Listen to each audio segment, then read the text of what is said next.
सबको मेरा नमस्कार। आज की जूम चर्चा में आप सबका स्वागत है। आज हम कोटेशन संख्या 2040 से लेकर 2049 तक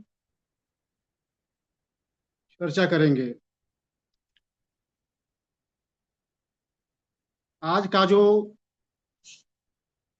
टॉपिक है वह है समता व स्वतंत्रता। इसके इसके अंतर्गत हम इससे जुड़े विभिन्न पहलुओं पर बात करेंगे। देखिए, समता व स्वतंत्रता यह शब्द अक्सर सुनने में आता है, या दूसरे शब्दों में कहें तो यह दो शब्द इतने घिसे पिटे हो चुके हैं कि हम अपने दैनिक जीवन में भी इनका इस्तेमाल करते हैं। अब बात यह आती है कि समता व स्वतंत्रता, या एक बात और कहना आवश्यक है कि समता व समानता, पहले इसको जानना जरूरी है। अक्सर समता और समानता को एक ही मान लिया जाता है। हम इसका उपयोग समानार्थी के रूप में करते हैं, लेकिन अगर हम गहराई में जाएं, अगर हम ये जो दो शब्द हैं, अगर हम गहराई में जाएं तो इन दोनों में मूलभूत अंतर है। समानता शब्द का मतलब है सबके लिए समान अधिकार, मतलब समान दृष्टिकोण। अगर हम समता शब्द इस्तेमाल करते हैं तो उसका है निष्पक्ष दृष्टिकोण। समानता का मतलब है समान दृष्टिकोण, समता का मतलब है निष्पक्ष दृष्टिकोण।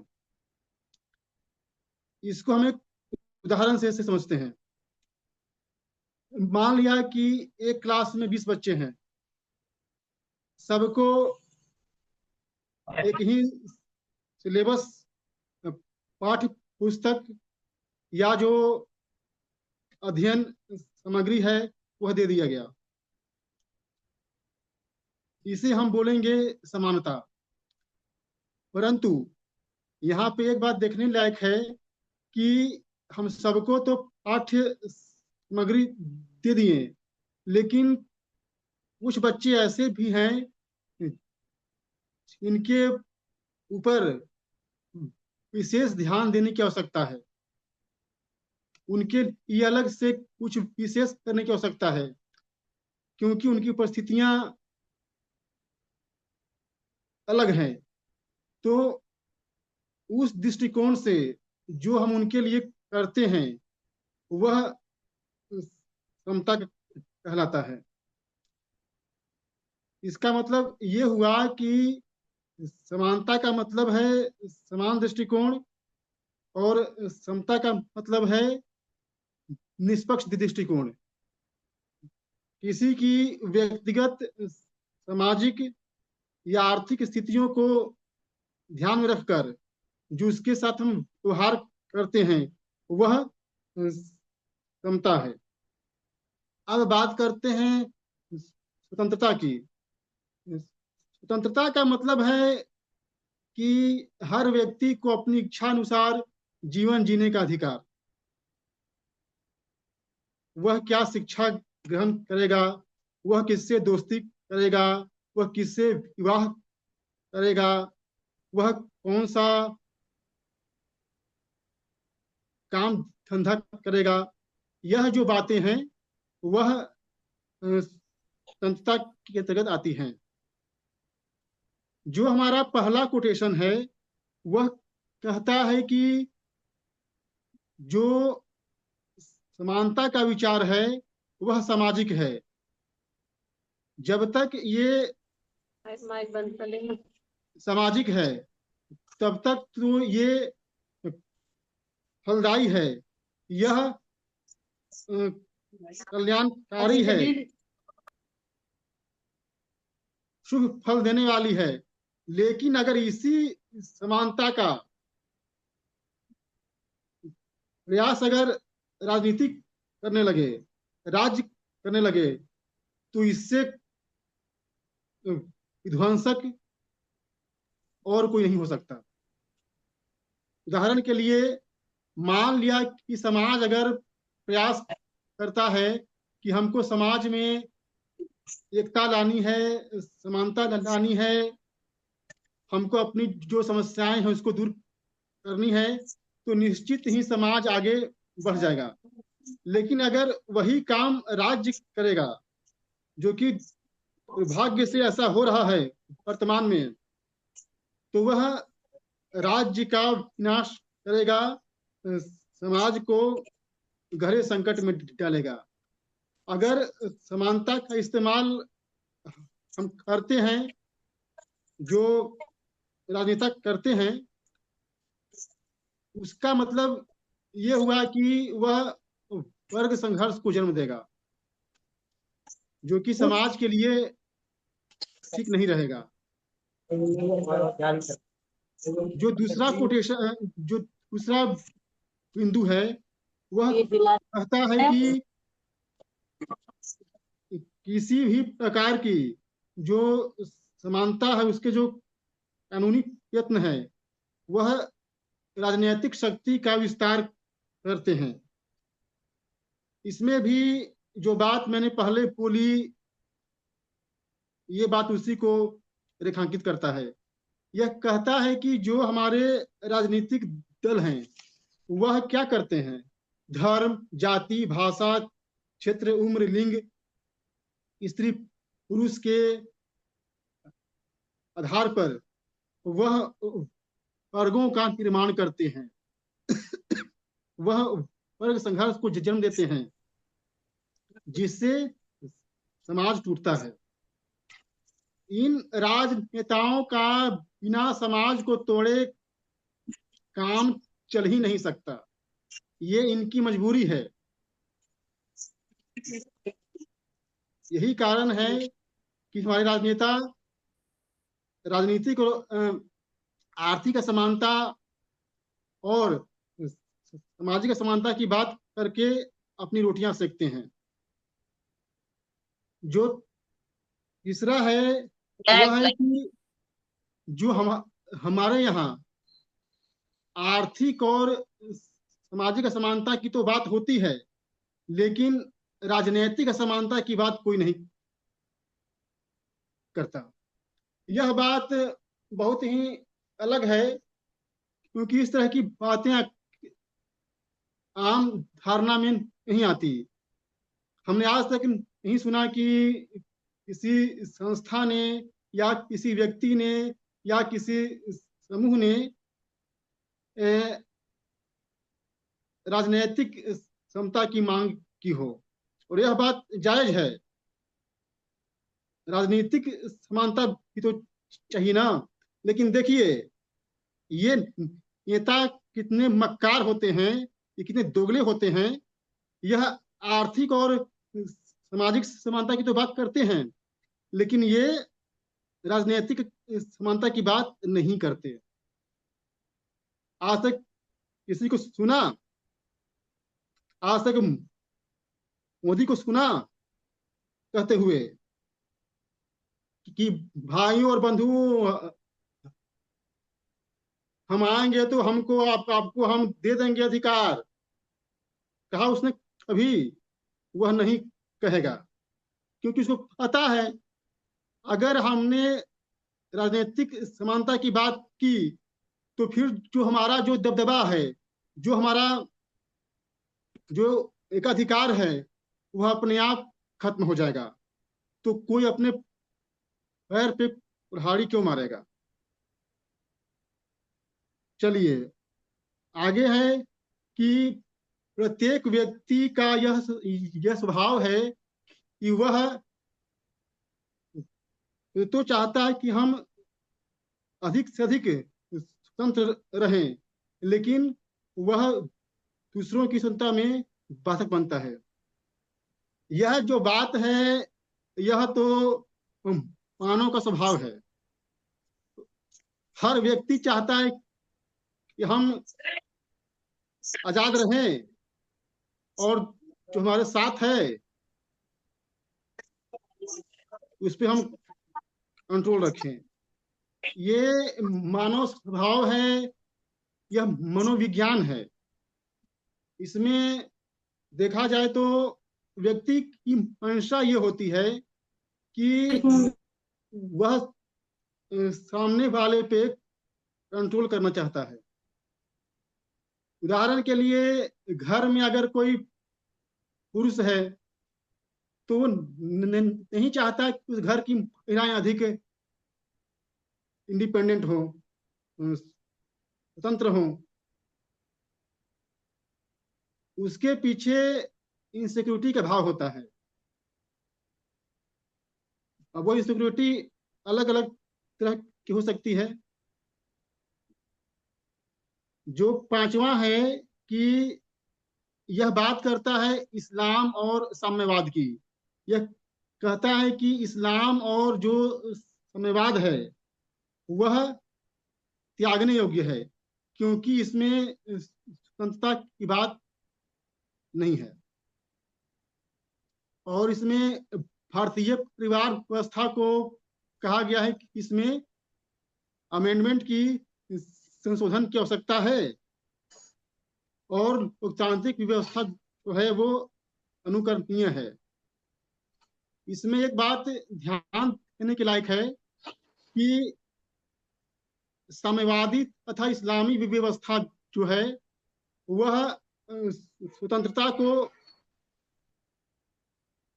नहीं मानती। एक मिनट।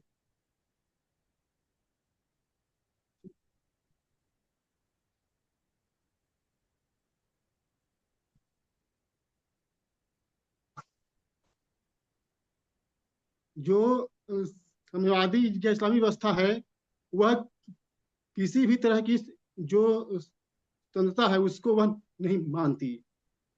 वह उसका एक ही मकसद है कि जो इस्लाम है उसके अंतर्गत जो जो व्यक्ति हैं वह जो मजहब है, जो मजहब है उनकी संपत्ति है।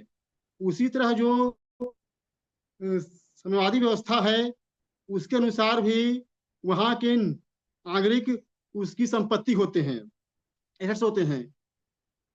और यही कारण है कि इसमें ना तो स्वतंत्रता होती है और ना समानता होती है। अब बात करते हैं भारतीय व्यवस्था की, जो हमारी पारिवारिक व्यवस्था है। इसमें जो स्थिति है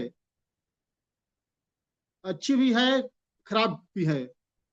हमारे यहाँ स्वतंत्रता भी है, समानता भी है, लेकिन कुछ बुराइयां हैं जिन्हें हमें दूर करने की आवश्यकता है। और जो लोकतांत्रिक व्यवस्था है या इसे हमारी संस्था लोक राज कहती है वह तो अनुकरणीय है। अब जो आगे है वो कहता है आर्य समाज का 10वां नियम। आर्य समाज का जो 10वां नियम है वह कहता है कि हर व्यक्ति को स्वतंत्रता है व्यक्तिगत रूप से, और सामाजिक रूप से वो स्वतंत्र है। देखिए, इसे हम ऐसे समझते हैं, जो आर्य समाज कहता है उसके हम दो भाग करते हैं। जो पहला भाग है वह है सामाजिक स्वतंत्रता। वह कहता है कि व्यक्ति को जो समाज के नियम हैं, उपनियम हैं, जो नैतिकता है, परंपरा है, प्रथा है, उसको उसे मानना ही पड़ेगा, वह बाध्य है।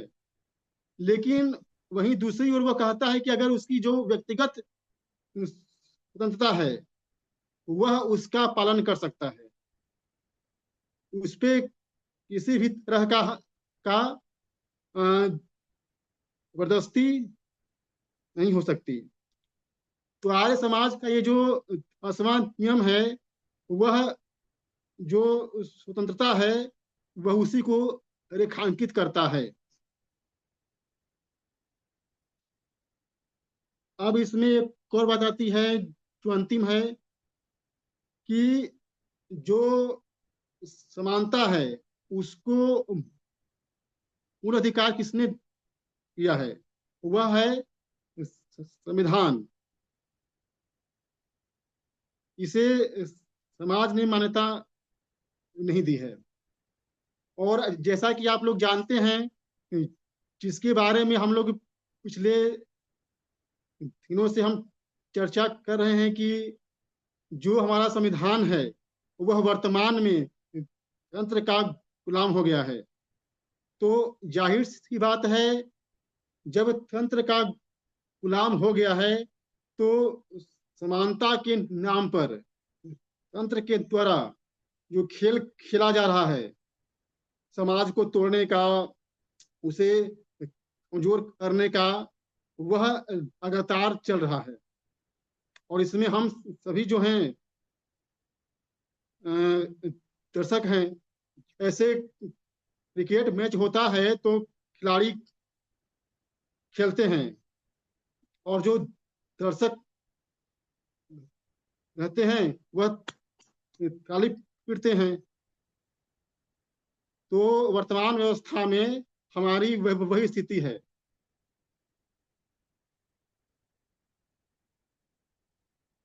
तो ये था आज का विचार, इसे मैंने आप सबके सामने रखा। आप लोगों ने मेरी बात को ध्यान से सुना। आप सबका धन्यवाद। धन्यवाद विपुल जी। बाकी के साथी बताएं।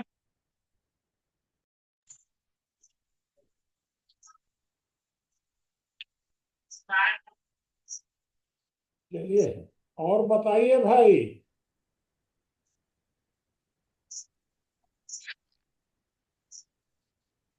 बाबा प्रणाम। प्रणाम जी भाई, बताइए। बताइए। हाँ, आवाज आ रही है हाँ जी आपकी, बताइए। जी जी जी बाबा। आ, समानता ये तो आदर्श स्थिति है, ठीक है। जब सभी एक जैसे हों तब समानता का विचार ठीक है। लेकिन मुझे लगता है अगर योग्यता में अंतर है सभी की, जो कि प्राकृतिक है, बौद्धिक क्षमता सबकी अलग अलग होती है, तो वहाँ परिस्थिति और योग्यता के हिसाब से समता का व्यवहार किया जाना, ये समता का अधिकार होना वो ठीक है।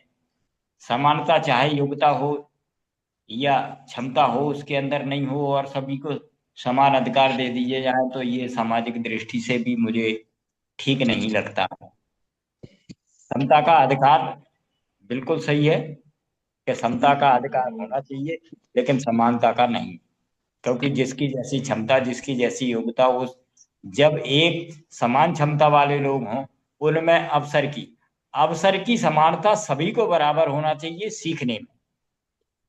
जब अपने अंदर क्षमता पैदा कर लें या योग्यता पैदा कर ले व्यक्ति, उसके बाद वो समता का अधिकार शुरू हो जाता है, जिसमें उन्हें किसी काम को करने या दायित्व का निर्वहन करने के लिए अवसर मिलना, वो समता का अधिकार है और वो उचित है।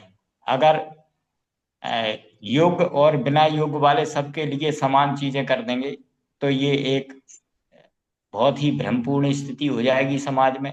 और यही जो प्रशासन के द्वारा दूसरा इसमें वाक्य में लिखा हुआ है, प्रशासनिक माध्यम से स्थापित करना पड़े समानता, तो ये जबरन की बात है कि जो प्राकृतिक रूप से है नहीं है। और वहां अगर समानता लाई जाएगी तो निश्चित रूप से एक भ्रम की स्थिति पैदा होगी और वर्ग संघर्ष बढ़ेगा ही बढ़ेगा। अर्थात कंपटीशन तो होना चाहिए, लेकिन स्वस्थ कंपटीशन। स्वस्थ कंपटीशन क्या है? समान योग्यता वाले लोगों को समान अवसर, अपनी क्षमता या योग्यता का प्रदर्शन करने का समान अवसर हो, और जो उसमें उस समय अपना सर्वश्रेष्ठ दे, उसको उसकी योग्यता अनुसार प्रतिफल मिले। अगर ऐसा नहीं होगा तो समाज में निश्चित रूप से संघर्ष बढ़ेगा, और संघर्ष के द्वारा असंतोष बढ़ेगा। न्याय ना मिल पाने के कारण व्यक्ति असंतोष होगा, और असंतोष बढ़ने के परिणाम स्वरूप समाज में आपराधिक प्रवृत्ति निश्चित रूप से व्यक्ति के अंदर पनपेगी, और जो बहुत ही समाज, देश या सभी के लिए बहुत घातक होती है। उसके नियंत्रण के लिए फिर समाज को अन्य कानून, सरकार को अन्य कानून बनाने पड़ते हैं। दूसरा बिंदु है, किसी भी प्रकार की समानता के कानूनी प्रयत्न राजनीतिक शक्ति में विस्तार करते हैं। यही कारण है कि हर राजनीतिक दल भिन्न भिन्न मुद्दों पर समानता के आंदोलन खड़े करते रहते हैं। तो राजनीति का तो काम ही है वर्ग विभेद करके और सत्ता में अपने बने रहना। अपने आप को सत्ता में बनाए रखने के लिए राजनीति क्या नहीं करती है। अर्थात कहते हैं कि राजनीति में और जंग में सब कुछ जायज है, ठीक है। तो ये चीज, चाहे झूठ बोलना पड़े, फरेब करना पड़े, छल कपट, साम दाम, जितना भी कुछ हो सकता है, राजनीति में सारी शक्तियां प्रभावी रहती हैं, और वो व्यक्ति समाज को बांटने का ही काम करती हैं। नहीं तो फिर अब सत्ता में कैसी बनी रहेंगी। तो आंदोलन खड़े करवाना भी राजनीतिक दलों का ही काम होता है। वही अपने मुद्दों के हिसाब से एक नया मुद्दा खड़ा हो जनता में, उस मुद्दे का समाधान इस प्रकार से निकालते हैं कि एक नया मुद्दा और पैदा हो जाए, एक नई समस्या पैदा हो जाए, तो समस्या का समाधान और समस्या समाधान से नई समस्या पैदा करना, ये राजनीतिक दलों का खेल है आज, जिसको जनता समझ नहीं पा रही है, अर्थात लोग समझ नहीं रहा है। तो ये हमारे धूर्त राजनीतिज्ञों का ही काम है। तो इसमें सबसे अधिक काम जो है वो हमारी नीयत करती है, योग्य लोग ऊपर पहुंचे, और निश्चित रूप से राजनीति करने वाले लोगों का कोई ना कोई एक क्राइटेरिया सुनिश्चित किया जाना चाहिए कि इस इतनी क्षमता रखने वाले या ये योग्यता रखने वाले लोग ही राजनीति में आए। तो समाज को इसका बिल्कुल इस पर विचार करना चाहिए, और ऐसे ही लोगों को चुन करके ऊपर भेजना चाहिए। लेकिन आज का तो सिस्टम ही गड़बड़ है। ऐसे लोगों को भी समाज भेज दे तो भी जब कुर्सी पर बैठता है व्यक्ति, तो चूंकि सिस्टम खराब है, तो सिस्टम के हिसाब से चलने में वो भी अपने आप को असमर्थ महसूस करता है। जिस प्रकार से अभी धनखड़ जी ने जो बयान दिया है, वो किससे असंतुष्ट हैं और किसको क्या पालन करने की बात कह रहे हैं, अब कौन जवाब दे उसके लिए कोई सुनता सावधान है नहीं। जनता है, जनता ने सुन लिया, जो विचारक हैं वो उस पर मंथन करते हैं आखिरकार उनके असंतोष का कारण क्या है। तो ये भी विचार करने की बात है कि जब सत्ता में रहता है व्यक्ति, तो इस प्रकार के मुद्दों को, इस प्रकार के विषयों पर बात करने से भी कतराता है, और जब अपने पद से विलग होता है या स्वतंत्र होता है, जिस सामाजिक जीवन में प्रवेश करता है, तो वो ऐसे विषयों पर मुखर होकर के बात करता है। तो इसकी आवश्यकता है कि हमारे जो सिस्टम में लोग हैं, जो भी ईमानदार लोग हैं, अच्छी नीयत वाले लोग हैं, वो शक्ति संपन्न रहते हुए इस प्रकार के मुद्दों को समाज के सामने रखें, तो समाज उनकी मदद कर सकता है उस प्रकार के मुद्दों को सुलझाने में और समाधान निकालने में, जिससे समाज समृद्ध होगा और सशक्त होगा। बाद में करने से सांप निकल जाए, फिर लकीर को पीटने से कोई फायदा नहीं है। वही आज भारतीय राजनीति में चल रहा है। तीसरा बिंदु है, भारत में आर्थिक असमानता के विरुद्ध आवाज उठाने वाला एक भी ऐसा व्यक्ति नहीं है जो राजनीतिक शक्ति की असमानता की भी बात भी उठा सके। बात वही है, क्योंकि अंधा बांटे रेवड़ी फिर अपने को दे। तो भारतीय व्यवस्था में अपने अपने चहेते हैं, उनको ही सारे संसाधनों का उपयोग करने के लिए अधिकार दिए जा रहे हैं। जब जो प्राकृतिक संसाधन है जिसके आधिपत्य में होते हैं, वो उनका लाभ उठाता है, प्राकृतिक प्रकृति का दोहन करता है, और चाहे वो हमारे समाज के लिए ही नुकसानदायक क्यों ना हो, उस हद तक दोहन करता है। तो प्रकृति को रिसाइकलिंग के लिए व्यवस्था क्या है, कौन सोच रहा है? ये व्यवस्था तो सब है, कानून सब है, लेकिन क्या सत्ता में बैठे हुए लोग इस बात की चिंता करते हैं कि हम जिन चीजों का दोहन कर रहे हैं वो समाज के लिए आगे चल के अगर उनका रिसाइकलिंग नहीं की गई तो समाज के लिए घातक सिद्ध हो सकते हैं? तो बात यही फिर वही आती है कि नीयत खराब है, तो वो क्यों सोचने लगे, केवल खुद का फायदा देखते हैं। तो व्यक्ति में जो एकत्रीकरण की प्रवृत्ति हुई है वो यहाँ पर घातक है। एकत्रीकरण की प्रवृत्ति समाज के लिए घातक है, सरकार के लिए घातक है, और व्यक्ति के लिए फायदेमंद है, तो व्यक्ति ऐसा कर रहा है। चौथा बिंदु है, प्रत्येक व्यक्ति का यह स्वभाव होता है कि वह स्वयं दूसरों के अधिकाधिक स्वतंत्रता चाहता है और दूसरे को कम से कम स्वतंत्रता देना चाहता है। बिल्कुल ठीक बात है, क्योंकि व्यक्ति अपने स्वार्थ के लिए दूसरे के साथ ऐसा व्यवहार करता है जो खुद के लिए उसको स्वीकार नहीं होता है। तो सबसे पहले हमारे ये सामाजिक जीवन में घुस गया है, क्योंकि नैतिकता का पतन हो चुका है। जब व्यक्ति नैतिक रूप से समृद्ध नहीं होगा तो स्वार्थी होगा, स्वार्थी होगा तो वो निश्चित रूप से चाहेगा कि दूसरे के पास जितने भी संसाधन है वो संसाधनों पर भी जो लाभ होता है वो उसी को हो, दूसरे को ना मिले उसका लाभ। और आज की स्थिति में अधिकतम यही चल रहा है कि दूसरे के संसाधनों पर खुद का आधिपत्य किए हुए लोग बैठे हैं, इसलिए शक्ति का भी केंद्रीकरण हो रहा है और अर्थ का भी संचय कुछ ही लोगों के पास हो रहा है, जिससे गरीबी और अमीरी अर्थात वर्ग भेद में खाई बढ़ती चली जा रही है। और उस कारण से अधिकारों में भी और हमारे दायित्वों में भी, क्योंकि जितने भी समृद्ध या क्षमतावान लोग हैं वो अपने दायित्वों की तो बात करते ही नहीं है, केवल अधिकारों की बात करते हैं। और जितने भी उनके नीचे पायदान पर काम करने वाले लोग हैं उनके सबके सब या नागरिकों के केवल कर्तव्यों की बात करते हैं कि इनको कर्तव्य पूरा करना चाहिए। दायित्व और कर्तव्यों को कुल मिलाकर के एक कर दिया गया है, उनमें डिफरेंस कर ही नहीं पा रहे हैं। जब अंतर नहीं कर पा रहे हैं तो भ्रम की स्थिति है। लोग ना तो दायित्व समझ रहे हैं ना कर्तव्य समझ रहे हैं, जिसको जो आता है मनमाना कर रहा है। वही बात है कि हम कानून को तोड़ेंगे नहीं और कानून का पालन भी नहीं करेंगे। विषय पर कहा जाता साम्यवादी तथा पांचवा बिंदु है, साम्यवादी तथा इस्लामी व्यवस्थाएं व्यक्ति की स्वतंत्रता को न मानने के कारण त्यागने योग्य है। तो ये व्यवस्था चूंकि भारत के लिए भारत विविधताओं से भरा देश है, यहाँ ना तो साम्यवाद सही से काम करेगा ना ही, क्योंकि इस्लाम तो संगठन शक्ति के जोर पर काम करने वाला है, तो इनकी मान्यताएं तो त्यागने योग्य है ही। क्योंकि भारत में परिवार व्यवस्था इतनी अच्छी है, हाँ उसमें कुछ बुराइयां हुई हैं जिनमें संशोधन की आवश्यकता है, और संशोधन हो गया तो भारत तो वैसे ही स्वर्ग है। पूरी दुनिया में भारत जैसी व्यवस्था, हमारी जो सामाजिक व्यवस्था है वो दुनिया में किसी देश में ऐसी व्यवस्था नहीं रही, बिल्कुल आदर्श व्यवस्था है। आर्य समाज के 10वें सिद्धांत पर मैं कुछ कहना नहीं चाहूंगा, जो 10वां नियम है, और समानता को मूल अधिकार संविधान ने घोषित किया है, समाज ने नहीं। तो समाज तो अपनी योग्यता के हिसाब से व्यक्ति को महत्व देता है,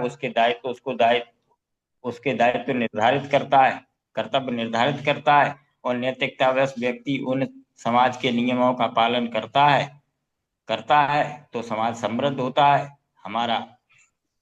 लेकिन अब तंत्र ने समाज में घुस करके समाज को नियंत्रित करने का काम किया है, क्योंकि संविधान को अपने हिसाब से वो लागू कर रहा है। जब लागू कर रहा है तो निश्चित रूप से संविधान तंत्र का गुलाम हो गया। तंत्र का गुलाम हो गया तो समाज को उसका खामियाजा भुगतना ही पड़ेगा। जो नहीं होना चाहिए। ये सब कुल मिलाकर के मेरी बात इस बात पर खत्म होती है कि व्यक्ति की नीयत ठीक है तो नियम कायदे कानून ठीक से लागू होंगे और समाज समृद्ध होगा, समाज विवेकशील होगा, विचारक होगा। और नहीं तो सब चापलूसी में लगे रहेंगे और अपने अपने स्वार्थ की सिद्धि करने के लिए प्रयासरत रहेंगे। धन्यवाद। जी धन्यवाद। बाकी के साथी बताएं। सभी साथियों के लिए नमस्कार। जी बताइए आवाज नरेंद्र आ रही जी। है बच्चे? जी अच्छा जी। तीसरा पॉइंट है आर्थिक असमानता। हमारे देश में आर्थिक असमानता वर्षों से बनी हुई है। कुछ मतलब जो व्यक्ति राजनीति में चले जाते हैं वो चाहे 2 नंबर की कमाई से किसी तरह से वो अपनी उन्नति कर लेते हैं, और जो मजदूर वर्ग है वो तो अपनी मतलब प्रतिदिन मेहनत करता है और खर्च करता है। तो बरसों से जो लेबर का मतलब लेबर का आदमी है, मजदूर आदमी है, जिसके पास न तो खेती का साधन है, केवल मजदूर मजदूर है, मजदूरी करके ही अपने परिवार का पालन पोषण करता है, उसके बच्चे अच्छी शिक्षा भी प्राप्त नहीं कर पाते। तो आज भी भारत में हमारे ग्रामीण क्षेत्रों में एक प्रदेश की बात ना, कई प्रदेशों में, बिहार, छत्तीसगढ़, यूपी, कई राज्यों में जो है इतनी आर्थिक असमानता है कि गांव में कुछ धनाढ्य व्यक्ति मिल जाएंगे आपको, गरीब भी मिल जाएंगे, और जो मतलब जिनके पास अच्छी खेती है, 100 100 200 बीघा जमीन है, वो अपना जीवन यापन सही कर रहे हैं। या फिर जिनकी सरकारी जॉब है, 1 1 लाख रुपए मंथली सरकार वेतन दे रही है, वो अपने बच्चों को अच्छी शिक्षा दिलवा सकते हैं। और ये गरीब मजदूर व्यक्ति को तो सरकारी स्कूल के अलावा कोई मतलब अन्य जगह नहीं भेज सकता, क्योंकि सरकारी स्कूलों में हर स्टेट में मतलब फ्री शिक्षा है गवर्नमेंट की। तो इस तरह से अच्छी शिक्षा प्राप्त करने के लिए भी जो है वो मतलब गरीब व्यक्ति नहीं भेज सकता अपने बच्चों को। केवल सरकारी स्कूलों में ही अगर उसके पास समय है तो बच्चों को भेज सकता है, ना उसके बच्चे भी मजदूरी ही करते हैं। दूसरी बात है, जो मतलब सरकारी जॉब है जिन लोगों की, वो तो अपने धन कमा ही रहे हैं, ईश्वर की कृपा से अच्छा धन है उनके पास। और जो राजनेताएं हैं, राजनेता तो बस 5 साल एमपी अगर एमएलए बन गए तो वो करोड़पति बन ही जाते हैं। पता नहीं उनके पास कहाँ से धन आता है। नंबर 2 का सरकार धन देती है, जन वो नंबर 2 की कमाई करते हैं, क्योंकि सरकार विधायकों को और सांसदों को इतना वेतन तो देती नहीं है जो 5 वर्ष में ही करोड़पति बन जाते हैं। तो इस तरह से मतलब हमारे देश में पहले भी आर्थिक असमानता भी थी, और आर्थिक असमानता आज हमारे समाज में बरकरार बनी हुई है। और इस आर्थिक असमानता को कैसे दूर कर सकते हैं हम, ये हमारे सामने प्रश्न बना हुआ है। किस तरह से हमारे जो निर्धन वर्ग है उसकी आर्थिक असमानता किस तरह से दूर हो सकती है, ये एक प्रश्न खड़ा होता है। मैं अपनी बस इतना ही कहूंगा, इतना ही।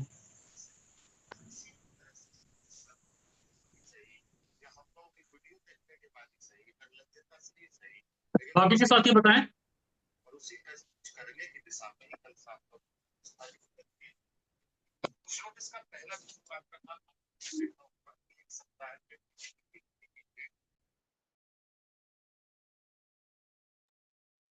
नरेंद्र जी, पवन जय जी, आचार्य जी, कोई भी साथी शुरू करें, या राजेश जी कुछ कहना चाहें।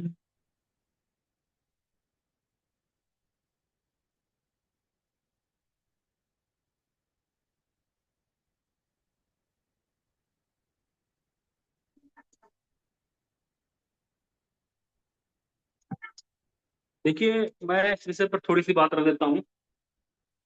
वैसे तो हम लोगों की चर्चा चल रही है और कल भी इस विषय पर चर्चा हुई थी। एक जो कोटेशन कहता है समता और स्वतंत्रता, समता और समानता। मैंने विचार किया तो मुझे लगता है कि लगभग एक ही चीज है, कोई विशेष अंतर नहीं है। पर हम लोग एक शब्द और सुनते हैं जिसे हम लोग कहते हैं समत्व।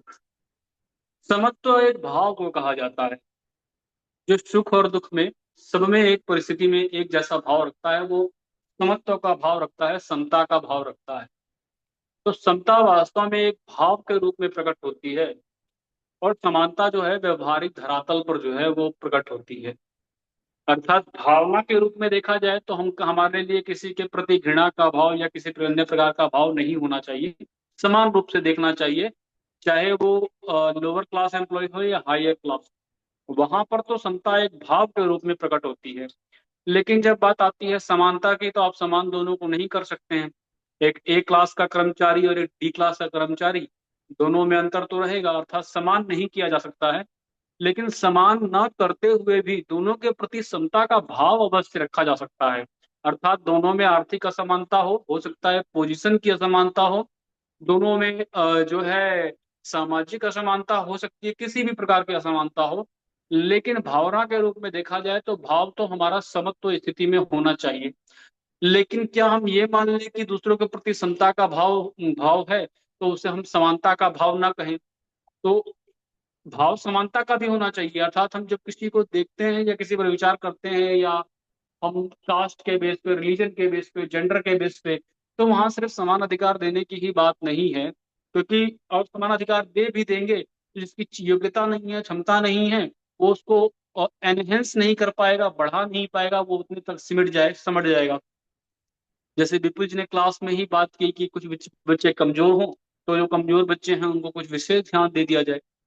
मैं तो ये मानता हूं कि अगर वो कमजोर हैं, आप विशेष ध्यान दे भी रहे हैं, तो कुछ प्राकृतिक चीजें ऐसी होती हैं कि अगर किसी की क्षमता ऐसी है कि मात्र 1 घंटे में याद कर ले रहा है और कोई 10 घंटे में याद कर ले रहा है, तो आप सारा एफर्ट उस पर करेंगे, थोड़ा एफर्ट उसको भी करना चाहिए कि अगर मैं कमजोर हूं तो मुझको फिर दूसरे से अधिक पढ़ना पड़ेगा। हम टीचर के ऊपर ये क्यों कह दे कि टीचर जो है वहां पर जो है उन पर विशेष ध्यान दे, क्योंकि उसके पास तो कई छात्र हैं और वो विशेष देता भी है। तो जिसके ऊपर दे रहा है वो अपनी योग्यता और क्षमता को बढ़ाने का प्रयास ना करे तो फिर बड़ी समस्या है कि फिर उसकी क्षमता बढ़ेगी कैसे। कहीं इससे ऐसा ना हो कि बाकी के जो बच्चे हैं क्लास में उनके उनके मन में ये भाव आ जाए कि हमारे ऊपर जो है ध्यान नहीं दिया जा रहा है या हमारे साथ समानता का व्यवहार नहीं किया जा रहा है। तो समता भाव में प्रकट होनी चाहिए कि सबके साथ जो है समान भाव है, और उसी को जो है हम लोग समानता भी कहते हैं। तो समानता और समता में बहुत ज्यादा अंतर करने की आवश्यकता नहीं है। एक भाव एक जो है भाव व्यक्त रूप में अभिव्यक्त होती है और एक व्यवहारिक धरातल पे अभिव्यक्त होती है। एक बात जो आती है, इस्लाम की जो बात आई है और आर्य समाज की जो बात आई है, मैं इन्हीं दो बिंदुओं पर अपनी बात रखूंगा। वास्तव में इस्लाम को मैंने पहले भी कहा है, एक वन वे कंपार्टमेंट है, जिसमें एक तरफ से जाने के लिए तो रास्ता है, वापस आने के लिए कोई रास्ता नहीं है। और वास्तव में यही चीज जो है वह स्वतंत्रता में बाधक है। अगर किसी को जाने की भी स्वतंत्रता हो और आने की भी स्वतंत्रता हो, अर्थात एक गेट तो जाने के लिए है और दूसरा वापस निकलने के लिए है, तब तो समस्या नहीं है। ये इस्लाम की ही बात नहीं है, दुनिया की कोई भी ऐसी व्यवस्था जो वन वे कम्युनिकेशन करती है या जिसमें केवल वन वे रहेगा, वो दम घोटू व्यवस्था होती है और वहां पर जो है स्वतंत्रता बाधित होती है। और जब स्वतंत्रता बाधित होगी तो उसमें से बहुत सारे लोग जो है उससे निकलने का भी प्रयास करते हैं, और आज दुनिया भर में वो दिखाई हमें दे रहा है कि कई लोग जो है उस व्यवस्था से बाहर निकलना चाह रहे हैं, क्योंकि वहां व्यक्ति को धार्मिक संपत्ति मान लिया गया और व्यक्ति की स्वतंत्रता ही समाप्त हो जाती है। दूसरी तरफ इसी के ठीक विपरीत हम देखते हैं तो ठीक विपरीत दिखाई देता है आर्य समाज का 10वां नियम, जो ये कहता है कि व्यक्ति के व्यक्तिगत मामलों में तो स्वतंत्रता है, लेकिन सामाजिक मामलों में वो परतंत्र है। अर्थात इस्लाम की जब बात करते हैं तो वो व्यक्तिगत मामले में भी स्वतंत्रता समाप्त हो जाती है, क्योंकि इस्लाम में व्यक्ति धार्मिक संपत्ति हो जाता है। लेकिन जब हमने ये कहा कि व्यक्ति को व्यक्तिगत मामलों में स्वतंत्रता और सामाजिक मामलों में परतंत्रता है, अर्थात वहां पर व्यक्ति को समाज की संपत्ति माना गया है, अर्थात जब समाज से जुड़ेगा तब वह परतंत्र हो जाएगा, लेकिन व्यक्ति के रूप में उसके पास स्वतंत्रता है। और व्यक्ति अगर समाज से अलग हो जाता है तो फिर उसकी स्वतंत्रता भी बनी रहेगी। अर्थात ये एक वन वे कम्युनिकेशन नहीं है, और ये बात सिर्फ और सिर्फ आर्य समाज की नहीं है, ये पूरी सनातन संस्कृति और हिंदू संस्कृति की ऐसी ही व्यवस्था है जिसमें आपके पास जाने के लिए और आने के लिए दोनों विकल्प खुले हुए हैं। आपके पास यहाँ द्वैत हो सकता है तो अद्वैत भी होगा, त्रैत भी होगा, केवलाद्वैत भी होगा। अपने मत को, अपने विचार को मानने की स्वतंत्रता है, कोई बाध्यता नहीं है, थोपने की व्यवस्था नहीं है। लेकिन इस्लाम का ये जो स्वरूप है यही इससे घातक नहीं बनाता है।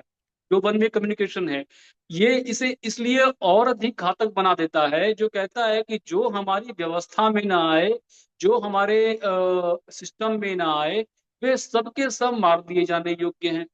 अर्थात उनके अपने अपनी आंतरिक व्यवस्था में तो कोई स्वतंत्रता नहीं है। वहां पर तो एक वन वे कंपार्टमेंट हो गया, वो बंद दरवाजा है वहां पर। लेकिन वो ये कह रहा है कि दरवाजे के जो बाहर लोग हैं उनको जीने की स्वतंत्रता नहीं है, या तो वो भीतर आ जाए हमारे साथ इस दम घुटने वाली व्यवस्था में, या तो मारे जाए। इस अर्थात इसको जो चीज और अधिक घातक बना देती है, वो इसकी आंतरिक व्यवस्था नहीं, इसकी आंतरिक व्यवस्था के बाद जो बाहर जो अन्य लोगों को प्रभावित करता है, वो इसे घातक बना देती है। साम्यवाद पर हमारी कल चर्चा हुई ही थी, तो उस पर नहीं बोलूंगा। आज के जो विषय में एक नया शब्द जुड़ा, इस्लाम और आर्य समाज, इन दोनों पर मैंने अपनी बात रखी। बाकी के साथी जो है अपनी बात रख सकते हैं। जी धन्यवाद।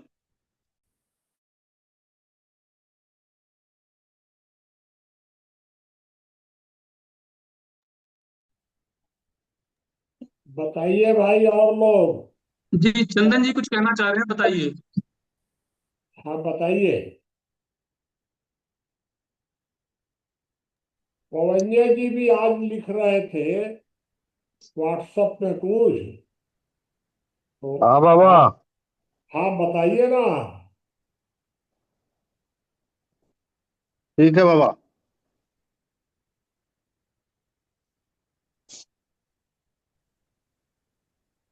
समानता का विचार सामाजिक जीवन में करना विचारकों और मार्गदर्शकों का कर्तव्य।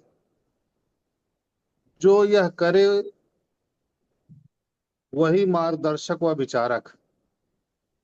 जो न कर पाए वो नहीं हो सकता। बाकी शासन तो समानता का लोभ दिखा करके सत्ता को मजबूत बना रहा है, जो उसका कर्तव्य है। स्वतंत्रता जब दी और ली जाए तो कम ज्यादा होगा ही, क्योंकि ये लेने और देने वाली चीज तो है नहीं। कोई फ्री का भंडारा तो है नहीं जो बट रहा है। स्वतंत्र होने में चंद्रशेखर आजाद होना पड़ता है। स्वतंत्र देश में भी लोग गुलामों की तरह जीते हैं। उन्हें फर्क नहीं पड़ता कि देश आजाद हो गया। परतंत्रता के समय में भी लोग स्वतंत्र होकर जीते थे और वो चंद्रशेखर आजाद कहलाते थे। समानता संवैधानिक है, जो सत्ता को मजबूरी है। समानता संवैधानिक है, जो सत्ता की मजबूरी है। संविधान और विचारक ये सत्ता को मजबूर कर देते।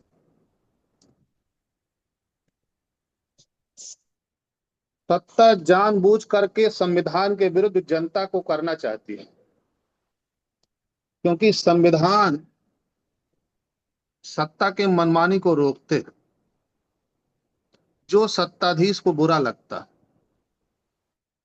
चाहे वह इंदिरा हो या मोदी, जो भी प्रभावशाली सत्ताधीश हैं, वो संविधान उनके आगे जो है वह एक कांटा बना ही रहता है।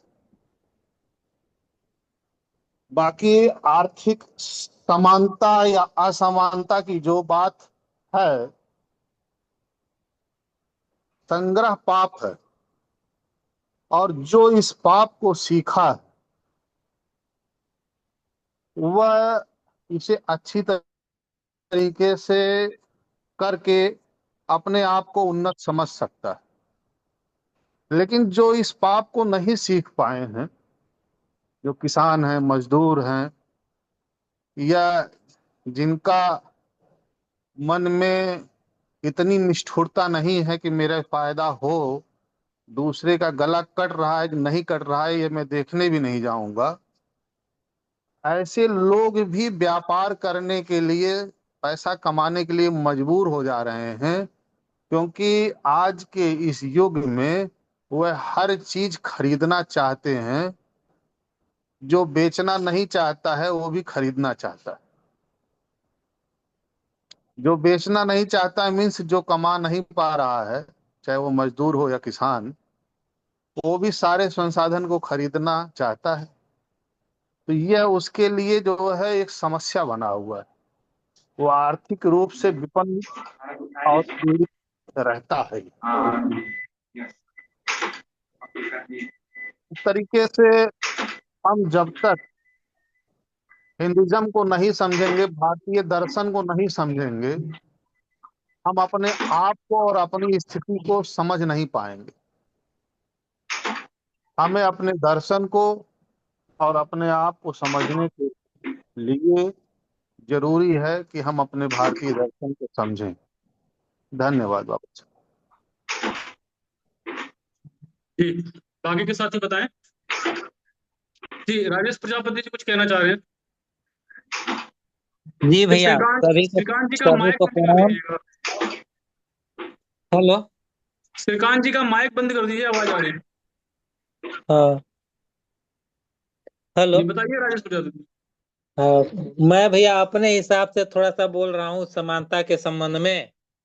मेरा विचार ये है कि अभी जो पूरे पूरे देश के लिए जैसे एक चुनाव, एक कानून, ये जो बात मोदी जी लेकर चल रहे हैं, ये मेरे को समानता झलक रहा है।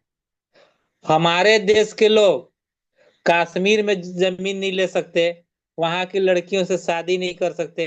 अब 370 हटाकर मोदी जी जो पूरे देश के लिए कहीं का भी किसी राज्य का व्यक्ति वहां जाकर रहने लग रहा है, इसको मैं समानता मान रहा हूं। मैं अपने हिसाब से जो समानता समझ रहा हूं, समान नागरिक संहिता का आ जाना, यह भी एक भारत देश के लिए समानता की बात। जाति के आधार पर, धर्म के आधार पर जो अभी भेद हो रहा है, वो समानता नहीं है, वो असमानता है। इसको मैं मोटे रूप में अपने हिसाब से व्यक्त कर रहा हूं कि धर्म के आधार पर जो भेद किया जा रहा है, जैसे हिंदू कोड बिल आया हिंदुओं को दबाने के लिए, मुस्लिम तुष्टीकरण की नीति आई मुस्लिम धर्म को बढ़ाने के लिए, उनका जनसंख्या बढ़ाने के लिए, स्कूलों में उनको धर्म की शिक्षा की आजादी, और हम लोग को हिंदू धर्म को मतलब यहाँ के स्कूलों में रोक, हम अपने धर्म की शिक्षा नहीं दे सकते। वो स्कूलों में धर्म की शिक्षा दे सकते हैं, हम नहीं दे सकते। ईसाई दे सकते हैं, हम नहीं दे सकते। ये समानता कहाँ है? ये तो पूरा पूरा असमानता है। इसको मैं असमानता मान रहा हूँ। इस तरह की असमानता घटनी चाहिए। जैसा मैं सोच रहा हूँ उस तरह के कार्य को मैं समानता समझ रहा हूँ। इतना कह के मैं अपनी बातों को विराम देता हूँ। बाकी के साथी बताएं।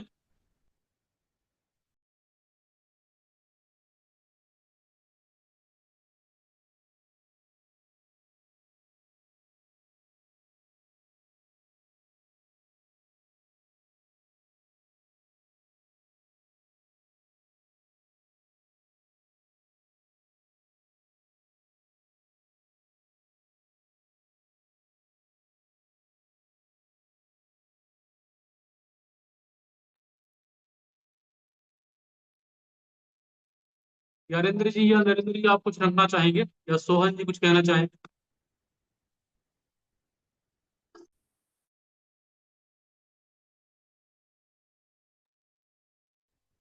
मैं थोड़ा सा इस विषय पे विचार रखना चाह रहा हूँ मैं अपना। जी बताइए। आज का विषय अच्छा है। अ, समानता का विचार सामाजिक जीवन में हो तो आदर्श स्थिति हो सकती है, प्रशासनिक माध्यम से स्थापित करने पड़े तो निकृष्ट स्थिति होती है। हम समानता का विचार समाज के द्वारा ही लागू कर सकते हैं। अब समानता में हम आज वर्तमान स्थिति में हम समानता का देख रहे हैं। आज समानता सभी को नहीं मिल पा रही, क्योंकि हम देख रहे हैं कि एक कभी कोई गवर्नमेंट नौकरी में वो है, मतलब कोई विद्युत मंडल में हम देखते हैं आज वर्तमान स्थिति में कि कॉन्ट्रैक्ट बेस पर व्यक्ति है, उसको 15,000 रुपये मिल रहा है, और जो परमानेंट सरकारी कर्मचारी उसको 60 से 70 हजार की तरह मिल रही है, सैलरी मिल रही है। तो उसको समानता नहीं मिल रही है। तो मेरे हिसाब से समानता लाना बहुत कठिन कार्य है। दूसरा है, किसी भी प्रकार की समानता के लिए कानूनी प्रयत्न राजनीतिक शक्ति में विस्तार करते हैं। यही कारण है कि हर राजनीतिक दल भिन्न भिन्न मुद्दों पर समानता के आंदोलन खड़े करते हैं। केवल राजनीतिक लोग अपनी राजनीति चमकाने के लिए करते हैं। जैसे ही राजनीति में, जैसे ही सत्ता में आते हैं, वो अपना जो दूसरी पार्टी का एजेंडा है, जैसे अभी मैंने बताया कि एक कॉन्ट्रैक्टर बेच वाला लाइनमैन और एक गवर्नमेंट लाइनमैन, वो भी कॉन्ट्रैक्टर बेच वाले लाइनमैन से ही कम सैलरी में अच्छा काम करवाना चाहते हैं, क्योंकि उनको पता है कि गवर्नमेंट वाला जो अपन कहेंगे वो काम नहीं करेगा, या तो वो कोर्ट चला जाएगा या फिर अपने संगठन के साथ आंदोलन करने लग जाएगा, धरना प्रदर्शन करने लग जाएगा। तो इसमें राजनीतिक दल सभी एक समान ही है। वो किसी प्रकार का समानता दे समाज में लाना नहीं चाहते, न कानून बनाना चाहते, बनाना नहीं चाहते। उसका मतलब दुष्प्रचार करने लग जाते हैं कि इससे ये होगा, ये इससे ये होगा, ये इससे ये नुकसान होगा। और तीसरी, ऐसी शक्ति की क्या समानता की बात भी उठाता हो। बिल्कुल ये सही बात कही कि हमारे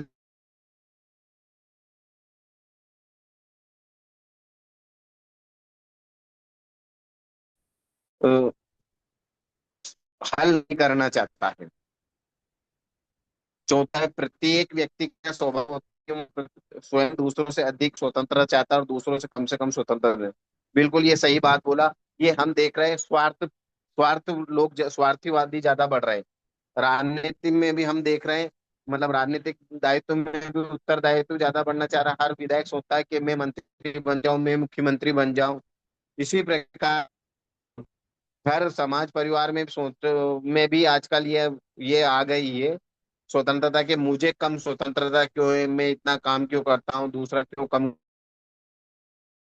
कम करूँ, दूसरा ज्यादा काम करे। तो ये हमको अ, इस ये समस्या धीरे धीरे बढ़ रही है। तू कांचा बोल सकते हैं हम, मैं तू कांचा ज्यादा बढ़ रही है। लोगों की एक दूसरे के टांग खींचने में लगे हुए हैं। पांचवा है, साम्यवादी इस्लामिक व्यवस्था व्यक्ति की स्वतंत्रता मानने के लिए कारण त्यागने योग्य। बिल्कुल सही बोला। साम्यवादी और इस्लामिक योग्यता मान्यता हमें त्यागने योग्य है, क्योंकि इस्लाम शरिया के अनुसार चलता है। और शरिया का कानून इतना खतरनाक है कि आदमी की मृत्यु के बदले मृत्यु, मगर हम वो देख रहे हैं कि इस्लामिक कंट्रियों में वो पैसे भी ले रहा है। मान लो अगर कोई व्यक्ति मृत्यु नहीं चाहता है या दंड नहीं चाहता है, तो उसको करोड़ों रुपए, लाखों करोड़ों रुपए, अरबों रुपए अगर वो उस परिवार को दे देगा तो उसको दंड नहीं दिया जाएगा। तो इसलिए मेरे हिसाब से ये इस्लामिक व्यवस्था स्वतंत्रता नहीं मानती है। मतलब इस्लामिक व्यवस्था समय के अनुसार ढल जाती है। मतलब अगर जहाँ पर हमने देखा अधिकांश जहाँ के इस्लामिक लोग मानने वाले ज्यादा लोग हैं, अ, तो वहां पर ये अपना कानून सरिया चलाते रहते हैं और लोगों को परेशान करते रहते हैं। और जहाँ पे कमजोर है, जहाँ पे कम है, वहां पे उनके साथ रहना का ढोंग करते हैं कि हम आपके साथ हैं, शांति से रह रहे हैं, अच्छे से रह रहे हैं। और इसी प्रकार साम्यवादी साम्यवादी भी हमारे देश में वर्गवाद को बढ़ावा देते हैं, आर्थिक असमानता को बढ़ावा देते हैं। और आर्य समाज के बारे में मुझे पता नहीं है, आर्य समाज के बारे में मैंने पढ़ा नहीं है कुछ भी। और सामाजिक मूल अधिकार संविधान ने घोषित किया, समाज ने नहीं। हाँ, ये बिल्कुल सही बात है। समानता का मूल अधिकार, सॉरी, हाँ, समानता का मूल अधिकार संविधान ने घोषित किया है। हमें हमारे आज हम बुकें देख रहे हैं, उसमें सब में पढ़ने के लिए समानता का अधिकार संविधान द्वारा घोषित किया। उसमें लिखा रहता है संविधान ने आपको क्या क्या अधिकार दे रखा है, और वो उसको मानना चाहिए, और प्रत्येक व्यक्ति का अधिकार है वो। अभी मेरे एक बताया था आदरणीय जी ने, हमारे साथी ने, कि एक शिक्षक शिक्षक गरीब के बच्चे सरकारी स्कूल आते हैं, और उसमें कौन कौन दोषी है। तो मेरे हिसाब से उसमें उसमें सरकार भी दोषी है, क्योंकि सरकार स्कूल में जाकर चेक नहीं करती है कि स्कूल में टीचर क्या कर रहा है, पढ़ा रहा है कि क्या कर रहा है, कुछ नहीं कर रहा है। अभी हम वर्तमान के आज की घटनाएं देखें कि आज अ, राजस्थान में झालावाड़ जिले में की स्कूल गिर गया। उसमें से बाहर तीन टीचर पोए खा रहे थे और दो अंदर बैठे थे। तो उन टीचरों की गलती है कि जब बच्चे कंकर गिर रहे थे या पत्थर गिर रहे थे, तो जब स्कूल का टाइम था तो बाहर पोए क्यों खा रहे थे? क्या वो घर पर खाना खा के नहीं आए थे? स्कूल का टाइम इतना था, तो सरकार को ऐसा भी घोषणा करना चाहिए कि स्कूल के टाइम में सिर्फ आपको पढ़ाना है, बाकी और अन्य काम नहीं करना है। और आज हम देख रहे हैं कि शिक्षा बहुत महंगीकरण हो रही है, बहुत मतलब निजीकरण हो रहा है मतलब। और गरीब के बच्चे हैं कि गरीब के पास मेहनत मजदूरी के भी इतने पैसे नहीं मिल पा रहे हैं, क्योंकि उनके शोषण, गरीबों का एक तरह से शोषण हो रहा है। कई जगह हम देख रहे हैं कि महिलाओं को 200 रुपये मजदूरी दिया रहे हैं और पुरुषों को 400 दी जा रहा है, और उनसे जी तोड़ मेहनत कराई जा रही है। पैर से लेके माथा तक पसीना में तर हो जाते हैं, उनसे शारीरिक और मानसिक रूप दोनों से थक जाते हैं। तो मेरे हिसाब से जो सरकारी स्कूल के में जो है, हम देख रहे हैं कि एक प्राइवेट स्कूल में 5,000 में व्यक्ति काम करता है, और सरकारी स्कूल में वो उसको 40 से 50 हजार रुपये एक नॉर्मल सी सैलरी मिलती है। चपड़ासी को भी इतनी मिलती है, जो पानी पिलाता है, झाड़ू लगाता है, उसको भी सरकारी टीचर बराबर सैलरी मिल रही, 50 से 60 हजार के लगभग। तो इसके लिए समाज, सरकार, शिक्षक, पालक और बच्चे ये सभी दोषी है। क्यों? क्योंकि जिस जहाँ पर शहरी ग्रामीण क्षेत्र में स्कूल है, वहाँ के गांव के लोग जाके नहीं देखते कि कैसी पढ़ाई चल रही है, क्या हो रहा है, मास्टर क्या कर रहा है, क्या नहीं कर रहा है। और पालक और बच्चे और भी ध्यान नहीं देते हैं, क्योंकि वो गरीब वर्ग के बच्चे रहते हैं, तो उनको कोई मतलब नहीं रहता है, क्योंकि उनके घर में कोई पढ़ा लिखा व्यक्ति तो होता ही नहीं है, शिक्षित व्यक्ति नहीं होता है। और माता पिता दिन रात मेहनत मजदूरी करने जाते हैं, तो स्कूल में आने का समय नहीं है उनके पास। और सरकार भी चाहती है कि सरकारी स्कूल बंद हो धीरे धीरे, ताकि जो सरकारी स्कूल में जो थोड़ा सा पैसा लग शॉर्ट रहा है, फंड लग करिएगा रहा है। आप, थोड़ा जी, सा शॉर्ट शॉर्ट करिएगा। ठीक ठीक है आदरणीय जी। ठीक है।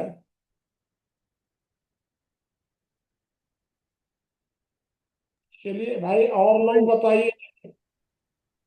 जी, ज्ञानेंद्र जी, विपिन जी, नरेंद्र जी, श्रीकांत जी तो रह ही गए हैं अभी। या मोहन गुप्ता जी कुछ कहना चाहें?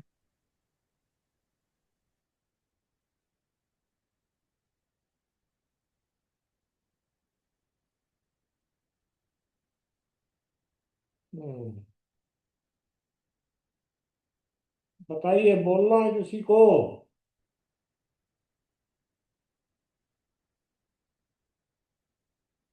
ये तो थोड़ा सा मैं रख दूं आपके सामने अपनी बात। जी बाबा जी। देखिए,